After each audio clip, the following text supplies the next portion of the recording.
Good afternoon. Welcome back to the Tribunal and a happy new year to you. Proceedings in the trial of Radovan Karadžić, Jovica Stanšić and Franki Simatović, as well as Micho Stanšić and Stojan Župljanin, resumed yesterday. In the Karadžić trial, the chamber is currently hearing the testimony of Freddy Pecorelli, a forensic anthropologist. He is the 148th witness to be called by the prosecution in this case. The trial is in the final phase of the prosecution case covering the crimes committed in Srebrenica. This follows the completion of the Sarajevo, hostages and municipality phases of the indictment. In the Stanšić and Simatović case, Simatovic's defense case resumed yesterday with a continuation of the testimony of protected witness DFS 014. This witness is testifying about events in the Serb autonomous region of Krajina committed during the period relevant to the indictment. And in the case of Stanšić and Župljanin, the defense case closed on the 8th of December last year. The prosecution yesterday called its first rebuttal witness, Mirza Lišinović, who was formerly a police inspector in Doboj. Following this testimony, another OTP rebuttal witness is expected to take stand. And tomorrow afternoon in courtroom 3, a hearing has been scheduled to be held in the case of Zdravko Tolimir. His defense case has been scheduled to start on Monday, the 23rd of January at 2:15 in courtroom 3. Upcoming key dates for the remainder of January are as follows. A total of 4 status conferences will be held in the course of this month in the appeals cases. First of that of Vlastimir Đorđević, which will be held on Monday the 16th of January, Nikola Šajnović and others on Thursday the 19th of January, Milan and Sredoje Lukić on Monday the 23rd of January, and finally Ante Gotovina and others, which will be held on Thursday the 26th of January. On Thursday 19th of January we also have a status conference in the case of Ratko Mladić, which is still in pre-trial phase. As to the ongoing contempt proceedings, the trial of Milan Tupajić, who has been charged with the contempt of the tribunal for failing to testify in the case of Radovan Karadžić, has been scheduled to start on Friday the 20th of January at 9 a.m. in courtroom 1. And the trial of Jelena Rašić, a member of Milan Lukic's defense team who is accused of obtaining false witness statements, will start on Monday the 23rd of January at 9 a.m. in courtroom 1. Turning now to other issues, on 23rd of December, the United Nations General Assembly passed a resolution on the tribunal's budget for the upcoming biennium, approving the budget of $280,036 gross and $250,814 net. This is the biennium of 2012-2013. In the budget resolution, the Assembly recognized the critical importance of retaining highly skilled and experienced staff members with relevant institutional memory in order to successfully complete the trials and meet the targets set out in the completion strategy of the Tribunal. The passing of the budget reflects the Member States' ongoing support for the completion of the Tribunal's mandates and guarantees the ICTY's ability to continue the important work which has been entrusted to it. And finally, the Tribunal's outreach program launched a new project aimed at explaining the Tribunal's work and achievements to the high school students across the region of the former Yugoslavia. In late December, presentations took place in Bosnia and Herzegovina in high schools in Sarajevo, Banja Luka and Prijedor, and presentations will also be held in high schools in Kosovo this winter term. It is hoped that arrangements will be finalized with the Ministries of Education for the presentations to be held in Croatia and Serbia during this academic year as well. Office of the Prosecutor. A very short statement. Of course, also very happy New Year, and I look forward to continuing working with you next 12 months. I have an administrative announcement. We have created a separate OTP email address. So we always had, we're going through the press and through the media office, so that's contactotp@icty.org, which will make it easier to respond to questions from the media. I think you already have our direct contact details, but this is more, it would be easier for the public at large and the media. Yeah. That's it from my side. Thank you. Is Rasim Ljajić here in The Hague? I can confirm that he has announced a visit to the tribunal, and he's meeting with a number of officials to discuss a number of ongoing issues. You mentioned two figures for the budget, a gross figure and a net figure. What's the difference between the two? The gross figure is the one that usually gets adjusted actually throughout the biennium to take into account the currency exchange fluctuations, etc. But the net figure is the amount that you would normally have at your disposal to spend. And the gross includes the inflations and currency exchanges, etc. That would be in a very simplified terms, as in any gross and net.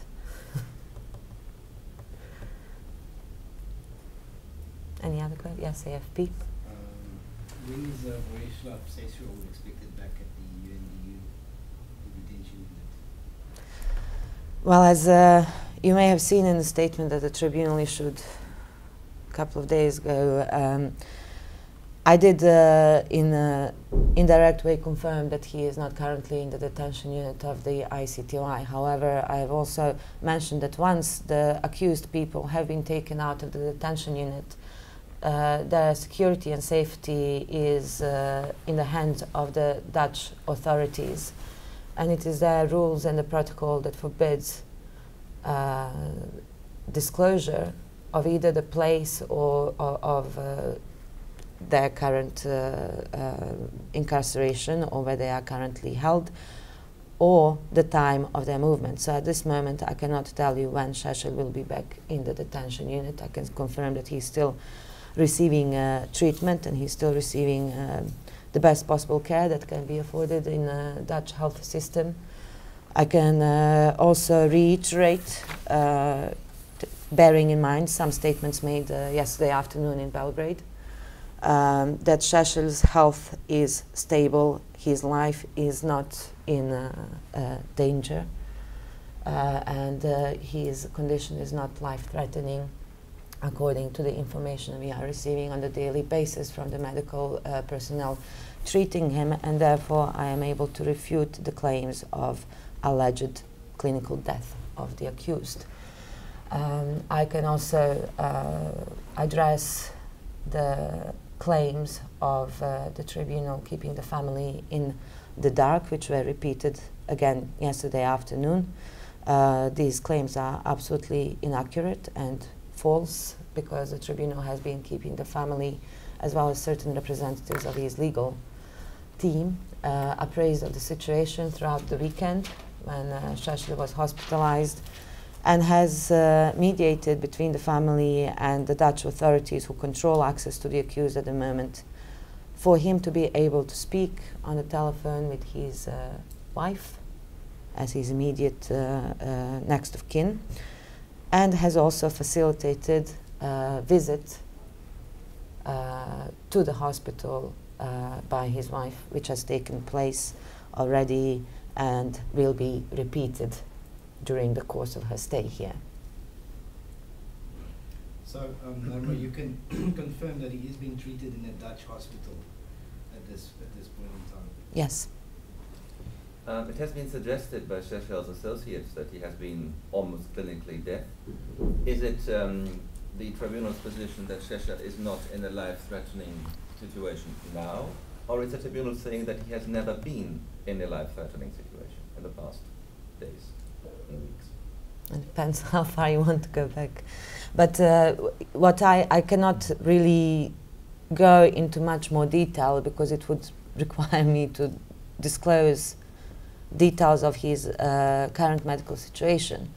And the fact remains that accused Vojislav Šešelj continues refusing to allow the tribunal to disclose the information of his current health situation to public or to the chamber even. So again, regarding the claims made yesterday about his health status, as I already said, they are false and inaccurate, especially regarding the clinical death. Obviously, any medical emergency can be viewed as somewhat dangerous to a life of a person. Depends how you look at yourself. You would view your own medical emergency that way, maybe. But what I'm saying is that his health status currently is stable, and he is receiving constant care and treatment, and he's undergoing tests, and further treatments will be introduced should they be deemed necessary by the doctors and with the agreement of the accused, obviously. But again, I cannot disclose further details or go into further debate without his written permission, which he is refusing to give. Okay, so his health at this stage is not in danger. His life in this stage is not in danger. There are no indication that his life is in danger and his health situation is stable. Nirma, does his condition have anything to do with the fact that I see his legal representative claimed that he was prevented from photocopying a letter of protest to the president of the ICTY on the 3rd of January? Does that perhaps have anything to do with that incident specifically? You're linking his health situation to photocopying? No, to the incident itself of him being prevented from making that photocopy. Obviously, there was some altercation between him and the UNDU staff on the 3rd of January. I wouldn't phrase it quite that way. You may have seen the filing or submission by the submitted by the registrar yesterday, I believe it was, in which it is explained in details what happened. So Sheshel, as any other self-represented accused, actually has a working space or office, if you will, in which he can work on the preparation of his defense, and this office is equipped with the technical facilities, including the phone, printer, and the photocopying machine, and all self-represented accused have access to it through extended hours, not just the working hours during the day. The security guards in the detention unit are not clerical staff. They are not there to photocopy or do secretarial work for the accused. However, the detention unit staff can facilitate such help as well for the accused if that help is requested in writing, in accordance with the written rules with which all self-represented accused are appraised of and are well known to them, especially those who have been self-representing themselves for a number of years. So he has not been prevented from filing the complaint. He has already filed over 480 complaints during his case. So there is no need for this complaint to be prevented. So as the registrar said, this is the detailed reasoning behind the altercation, as you call it. So he has to do his own photocopying unless he asks for the written permission for someone else to do it for him. And as you saw, the president has asked for Sheshel's reply to this submission by the registry. So the president's ruling on the matter will be final. The reason I'm asking is that might give us some indication as to his health condition, that he might have gotten angry, and one could then look at different things that could have happened to him. He might have either suffered a stroke or a heart attack or a high blood pressure, for instance. That's the reason why I'm asking, because I'm just trying to get some idea of what is actually happening. Well, what you state there is extremely speculative.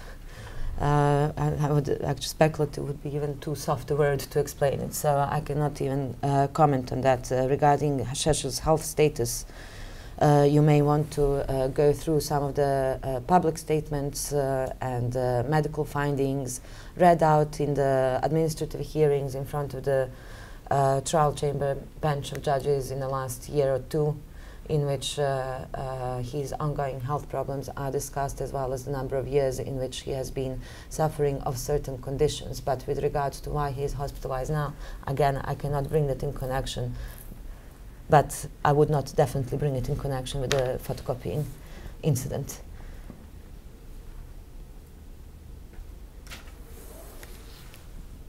Any other questions? No? On the Sheshel case, I'd like to also add, on the judicial proceedings, we call the decision of 22 December 2011, which is a few weeks ago, where the trial chamber took note of the report of the amicus curiae prosecutor looking into allegations of misconduct of staff of the Office of the Prosecutor. The Chamber found that based on the findings of the amicus report, there was no basis for initiating contempt proceedings against staff of the OTP. So after a lengthy investigation, this outcome confirms, as we stated in the past and since the beginning of this investigation, that our staff had conducted their work in a professional manner and that these allegations were unfounded. So I just wanted to recall that. Okay, thank you very much.